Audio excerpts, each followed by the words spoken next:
Yeah, I would just like to, I mean, you can't really, I mean, interviews aren't foolproof, but like I said, we look for people who seem to communicate effectively. Obviously, that's a good thing to look for, because if you communicate effectively in an interview, should be able to communicate effectively when you're working with patrons, trying to do it.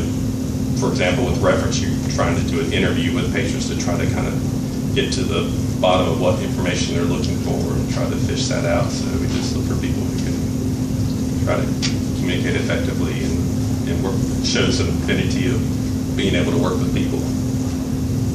Yep. Can you be specific when you say that we need to like diversify our experience, not just an arrangement description, like what other areas in archive?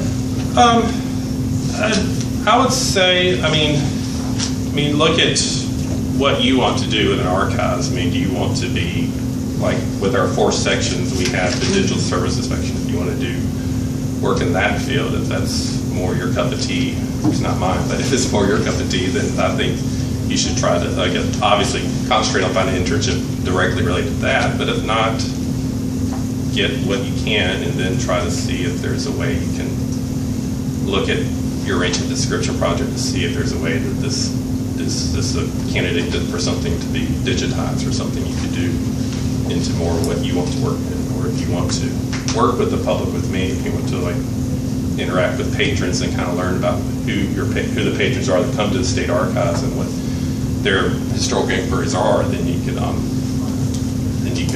once you get your foot in the door, just say, talk to whoever's in charge and say, I would like, if there's other work involved in the state archives that needs to be addressed. So I guess the first step is to try to get your foot in the door and then kind of listen to what needs your archives needs, and then see if there's types of work experience that's something you'd be interested in working in. Yes? Maybe sort of just expanding on the previous question, but so if someone had diversified a bit, but was lacking in certain areas, is there a certain level of expectation that somebody will be learning things on the job, and that's just to be expected from new graduates, or is it always going to be sort of a deal breaker if there's like a certain software they don't know, or does it make sense?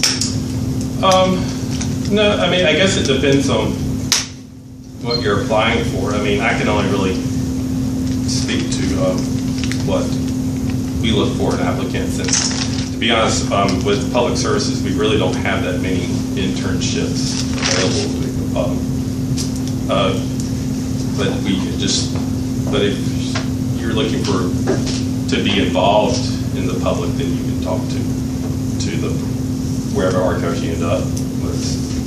North Carolina State Archives, UNC, here, whatever, you could look to see what other opportunities are out there. But with internships, I don't really think there's any deal breakers or anything like that. Oh, I'm sorry, I was thinking more like new graduates, rather than like for your first job. If you're applying, and there's certain maybe like gaps. But I guess it just depends on the field of applicants. The past few years that I've been hiring people, that applicant field has been very competitive. Sometimes I've had over 100 applicants for one job to kind of weed through, and the more applicants you have, you have to kind of winnow down the most qualified candidates. So I guess. Sorry? How do you get from 100 down to one person? You just kind of set up, for me, I set up kind of parameters to see if they have their master's background, look at their work experience. If for me, kind of look for work experience in the field directly related that I'm working in, like reference. And a lot of times that's kind of what I see with applicants. Most don't really have that reference experience. And if that's something you truly want to do, then you probably as soon as you can try to get involved in that.